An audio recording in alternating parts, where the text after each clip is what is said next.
Hello बच्चों, आज का हमारा टॉपिक है chemical properties of halo alkane. Halo alkane की रासायनिक अभिक्रियाएं। हेलो एल्केन में हम 3 प्रकार की रासायनिक अभिक्रियाएं पढ़ेंगे। सबसे पहली है इसमें न्यूक्लियोफिलिक सब्स्टिट्यूशन रिएक्शन, नाभिक स्नेही प्रतिस्थापन अभिक्रिया। दूसरी होती है एलिमिनेशन रिएक्शन या विलोपन अभिक्रिया। और तीसरी होती है रिएक्शन विथ मेटल यानी धातुओं के साथ अभिक्रिया। सबसे पहले हम पढ़ेंगे nucleophilic substitution reaction. Nucleophilic substitution reaction पढ़ने से पहले मैं आपको बता दूं कि एक न्यूक्लियोफाइल क्या होता है।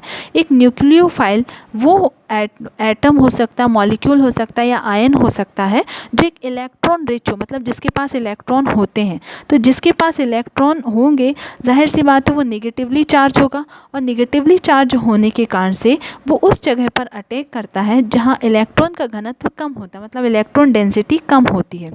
अब इलेक्ट्रॉन डेंसिटी हम देखते हैं कहाँ पर पाई कम होती है। यदि हम हेलो एल्केन देखें तो हेलो एल्केन में जो हमारा हेलोजन एटम है वो पार्शियल नेगेटिव चार्ज कैरी करता है, जबकि हमारा जो कार्बन है वो पार्शियल पॉजिटिव चार्ज कैरी करता है। तो जो न्यूक्लियोफाइल जो कि खुद नेगेटिवली चार्ज होता है वो कार्बन एटम पर अटैक करता है और यहाँ से हेलोजन एटम को लीविंग ग्रुप के फॉर्म में निकाल देता है और खुद इस कार्बन से जुड़ जाता है। तो यहाँ हेलोजन निकलता है और न्यूक्लियोफाइल जुड़ता है, इसलिए इसको बोलते हैं सब्स्टिट्यूशन या प्रतिस्थापन। ठीक है, तो nucleophilic substitution reaction, in this type of reaction a nucleophile react with halo alkane having a partial positive charge on the carbon bonded to halogen. A substitution reaction take place and halogen atom called leaving group depart as halide ion, मतलब इसे हम leaving group कहेंगे और ये halide ion के form में depart हो जाएगा। नाभिक रागी प्रतिस्थापन अभिक्रिया या इसको नाभिक स्नेही प्रतिस्थापन अभिक्रिया भी कहते हैं। इस प्रकार की अभिक्रिया में नाभिक स्नेही उस हेलो एल्केन से अभिक्रिया करता है जिसमें हेलोजन परमाणु से आबंधित कार्बन परमाणु पर आंशिक धनावेश होता है। ये अभी आप यहाँ पर देख रहे हैं।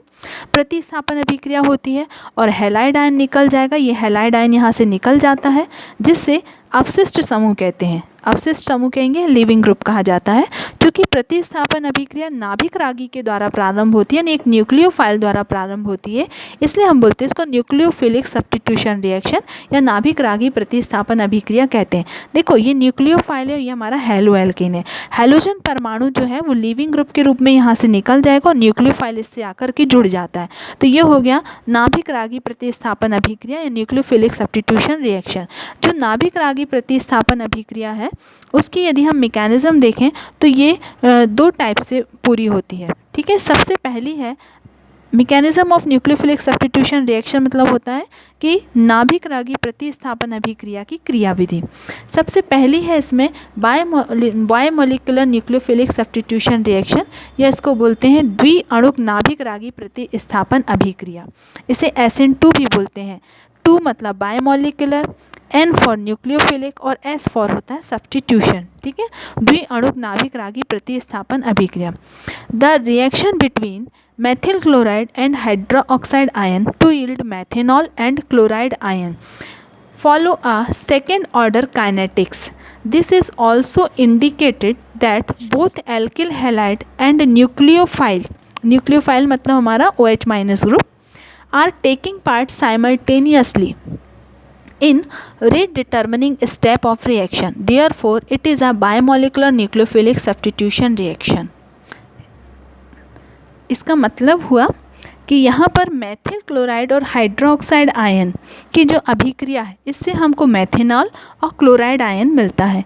ये द्वितीय कोटि की बलगतिकी का अनुसरण करते हैं, मतलब ये जो रिएक्शन है वो सेकेंड ऑर्डर रिएक्शन है और इसमें मतलब इसके जो रेट ऑफ रिएक्शन होती है वो मेथिल क्लोराइड और हाइड्रोक्साइड दोनों पर निर्भर करती है। रेट जो है हमारा रिएक्शन का मेथिल क्लोराइड और हाइड्रोक्साइड दोनों पर निर्भर करेगा, इसलिए इसको बोलते हैं सेकेंड ऑर्डर काइनेटिक्स। ठीक है, अब इसको हम देखें।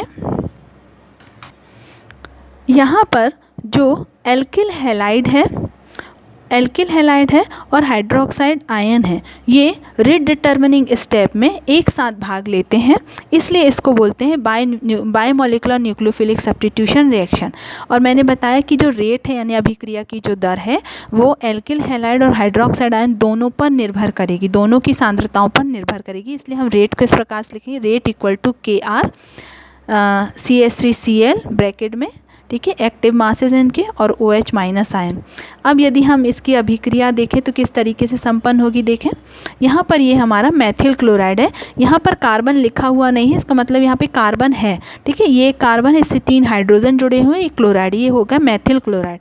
अब मेथिल क्लोराइड में SN2 रिएक्शन किस तरीके से होगी, यहाँ पर हाइड्रोक्साइड आयन इसके पास पहुँचता है, जब इसके पास पहुँचेगा तो क्लोराइड, देखो कभी भी हाइड्रोक्साइड आयन जिस जगह पर क्लोराइड आयन है, वहाँ क्लोरीन है, वहाँ से अप्रोच नहीं करेगा। क्यों अप्रोच नहीं करेगा, क्योंकि ये भी नेगेटिवली चार्ज होगा, इसके ऊपर भी इलेक्ट्रॉन डेंसिटी हाई होती है, और हमारा न्यूक्लियोफाइल उस पर भी इलेक्ट्रॉन डेंसिटी हाई है। तो कभी भी न्यूक्लियोफाइल जो है जहाँ पर क्लोराइड आयन होगा, हमारे क्लोराइड है, वहाँ से अप्रोच नहीं करेगा, बल्कि उसके विपरीत दिशा से अप्रोच करेगा। तो यहाँ से हमारा हाइड्रोक्साइड आयन आ रहा है, और जब ये आएगा तो यहाँ से क्लोराइड आयन जो है वो लीव करेगा, निकलेगा यहाँ से। तो ये जो बॉन्ड के इलेक्ट्रॉन ही अपने साथ लेकर के निकलता है। तो सबसे पहले यहाँ पर एक ट्रांजिशन स्टेट आती है। इस ट्रांजिशन स्टेट में ये जो 3 हाइड्रोजन है, ध्यान रखो कि ये जो हमारी इस तरीके से फुल लाइन दिख रही है, ये लाइन प्लेन पर होती है, और ये हमारा फ्रंट हाइड्रोजन है, और ये हमारा बैक हाइड्रोजन है। जो हमारा गाढ़ी लाइन में बना हुआ है वो हमारा सामने वाला हाइड्रोजन है, और जो डैश डैश करके वो हमारा पीछे वाला हाइड्रोजन है, ठीक है।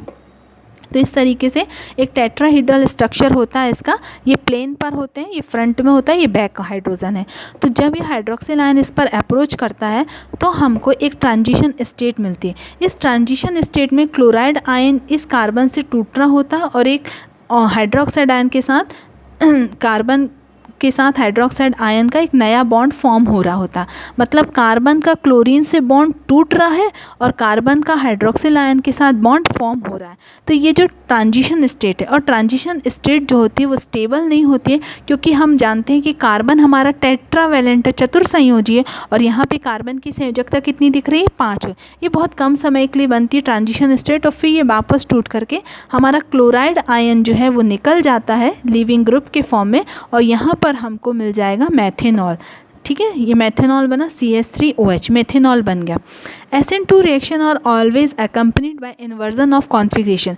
ये मैं आपको बाद में बताऊंगी कि इन्वर्जन कैसे होता है, परंतु यहाँ आपको देखने को समझ में आ रहा होगा कि तीनों हाइड्रोजन इस तरफ हैं, और जब हमारा प्रोडक्ट बन रहा है तो हाइड्रोजन विपरीत दिशा में हो गए। इसका मतलब यह है कि यहाँ पर विन्यास का प्रतीपन हो जाता है। जिस तरीके से तेज़ हवा में हमारा छाता जो है पलट जाता है, उसी तरीके से यहाँ पर विन्यास का प्रतीपन हो गया। ये कैसे होता है ये हम आगे आपको स्टोइक्योमेट्री में पढ़ाएंगे।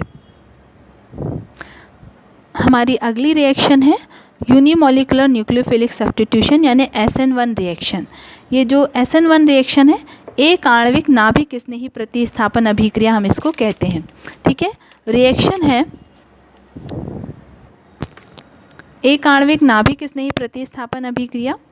एक आणविक मतलब यूनिमोलिकुलर, न्यूक्लियोफिलिक फॉर N, और सब्स्टिट्यूशन मतलब S, ठीक है।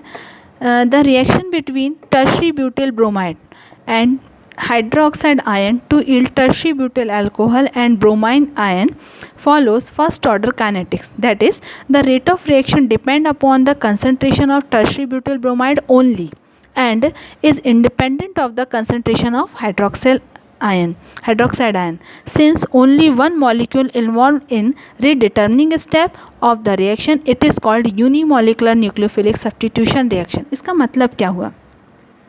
SN1 अभिक्रियाएं जो होती हैं वो समानतः ध्रुवीय प्रोटिक विलायकों में होती हैं, और तृतीयक butyl bromide, tertiary butyl bromide और हाइड्रोक्साइड आयन जो होता है ये आपस में अभिकृत होकर के हमको तृतीयक ब्यूटिल अल्कोहल और ब्रोमाइड आयन देते हैं, और ये फर्स्ट ऑर्डर को काइनेटिक्स को प्रदर्शित करते हैं। मतलब ये जो अभिक्रिया होती है इनके बीच की, ये प्रथम कोटि की अभिक्रिया है। इसका मतलब ये हो गया कि अभिक्रिया की दर जो है वो सिर्फ तृतीयक ब्यूटिल ब्रोमाइड के सांद्रण पर निर्भर करती है, और हाइड्रोक्साइड आयन के सांद्रण पर निर्भर नहीं करती है। इसका मतलब जो हमारा रिडिटर्मिनिंग स्टेप होता है, दर निर्धारक पद होता है, उसमें सिर्फ एक ही अणु इन्वॉल्व होता है, और वो अणु है तृतीयक ब्यूटिल ब्रोमाइड का। मतलब ये जो रिएक्शन होती है ये प्रथम कोटि की रिएक्शन है, प्रथम कोटि की अभिक्रिया है, और ये इसकी जो रेट है या दर है, अभिक्रिया की जो दर है वो सिर्फ तृतीयक ब्यूटिल ब्रोमाइड पर निर्भर करती है, हाइड्रोक्साइड आयन पर इस अभिक्रिया की दर निर्भर नहीं करती है। इसलिए इसको बोलते हैं यूनिमोलिकुलर न्यूक्लियोफिलिक सब्स्टिट्यूशन रिएक्शन। और ये अभिक्रिया जो होती है वो 2 स्टेप में होती है। अभी हम इसके स्टेप भी बताएंगे।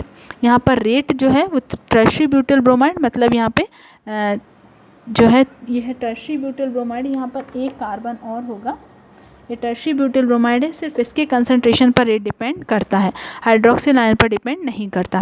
देखो जरा अब यहाँ पे 2 ब्रोमो 2 मेथिल प्रोपेन, इसकी रिएक्शन हाइड्रोक्साइड आयन के साथ होती है, तब ये जो ब्रोमाइड आयन है लीव कर जाता है, निकल जाता है और 2 मेथिल प्रोपेन 2 ऑल मिलता है। ये हमारी SN1 रिएक्शन का एग्जाम्पल है। अब हम देखेंगे इसकी मैकेनिज्म कि ये कैसे होती है। ये 2 स्टेप में होती है। स्टेप फर्स्ट है, यहाँ पर हमारा ये है तृतीयक butyl bromide, tertiary butyl bromide है। यहाँ पर ये ब्रोमाइड आयन अपने इलेक्ट्रॉन लेकर के निकल जाते हैं, CBr बॉन्ड के इलेक्ट्रॉन्स को लेकर निकल जाता है और ये स्लो स्टेप होता है, यही रेट डिटर्मिनिंग स्टेप होता है। और ये निकलेगा तो यहाँ पर एक बनता कार्बोकैटायन, कार्बन पर पॉजिटिव चार्ज मतलब कार्बोकैटायन बन गया। ये कार्बोकैटायन में जो कार्बन होता है यहाँ पर sp3 हाइब्रिड स्टेट में है, ठीक है।